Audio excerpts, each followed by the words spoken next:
একদিন এক বন্ড ফিরে আমাকে বলে, ওই হুজুর, আপনারা মানুষকে কোরআন শিখাইয়া মানুষের মনটা নরম করে দেন, ভালো কথা।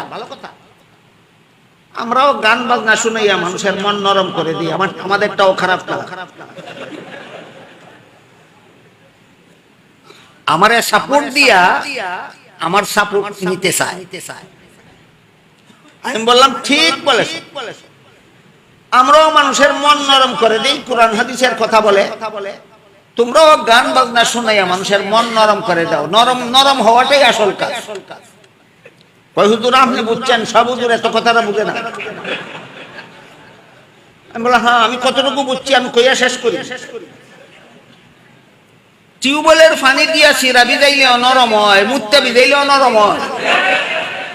কোনটা খাইবে? কোনটা খাইবে?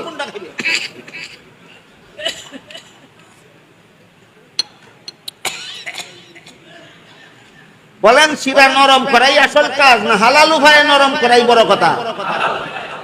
মানুষের মন নরম করাই আসল কাজ, না কোরআন হাদিসের কথার দ্বারা নরম করাই আসল উদ্দেশ্য? আসল। আর এক মাজার পূজারি বন্ডয় কয়, হুজুর আপনারা শরীয়তপন্থী, শরীয়তে তো গান বাজনা হারাম হয়, আমরাও জানি, আপনারা তো হারাম বলবেন। আমরা তো শরীয়তপন্থী না, আমরা মারিফতপন্থী। মারিফত হাসিল হইলে হারাম হারাম, শরীয়তের হারাম হারাম থাকে না। মারিফত হাসিল হয়ে গেলে শরীয়তের হারাম হারাম থাকে। আমি কই ঠিক কথা কইছ, হইলে যদি কই হইছে না তো বানতো না, তো ঠিক কথা কইছ। হুজুর আপনি তো কইছেন ঠিক কথা কইছ। বেশিরভাগ আলেমরা এই সত্যটা স্বীকার করে না।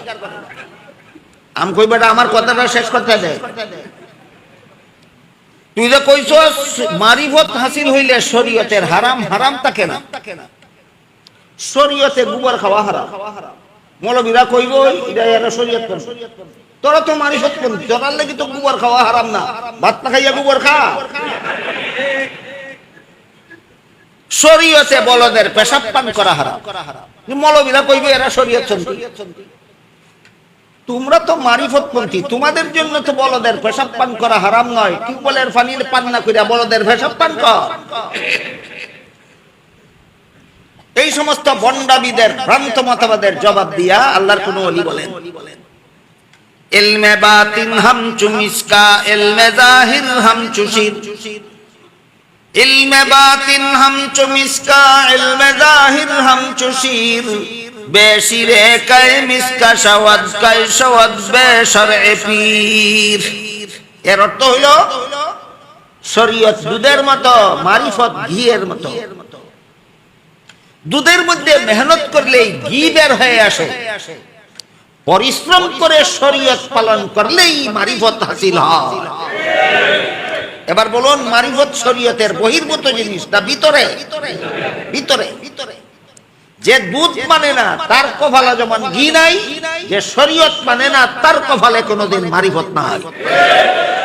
এটা হইল ইসলামের বিশুদ্ধ মতবাদ।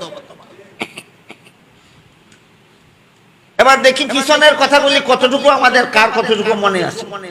মালিকি ইয়াউমিদ্দিন আয়াতে দিন অর্থ কর্মফল, লা ইকরাহা ফিদ্দিন আয়াতে দিন অর্থ ধর্ম, আকিমুদ্দিন আয়াতে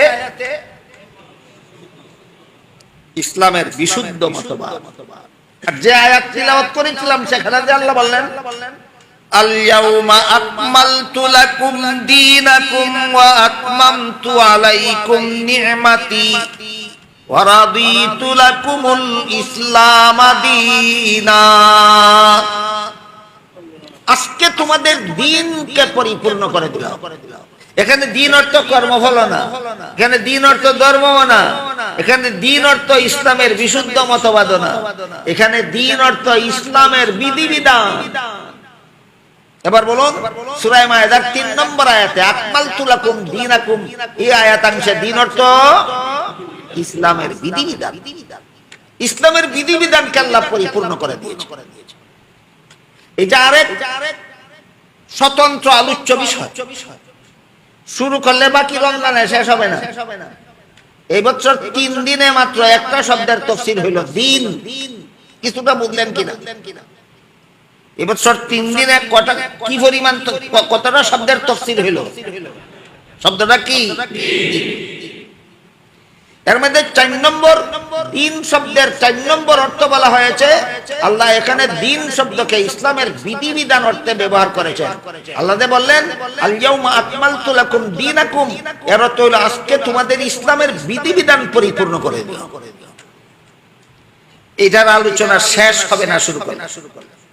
আমি অনুরোধ করে বলবো মসজিদ কমিটি এবং এই তাফসীরের সাথে যারা জড়িত, আগামীতেও যদি আপনারা বেঁচে থাকেন, আল্লাহ যদি আমাকেও বাঁচিয়ে রাখে, আর প্রোগ্রাম যদি যথারীতি চলতে থাকে, মেহেরবানি করে আগামী বছর আমাকে স্মরণ করাই দিবেন যে আকমালতু লাকুম দীনাকুম আয়াত তিলাওয়াত করা হয়েছিল, এখানে দিন শব্দের ব্যাখ্যা বলা বাকি ছিল। ইনশাআল্লাহ আগামী বছর ব্যাখ্যা বলেন।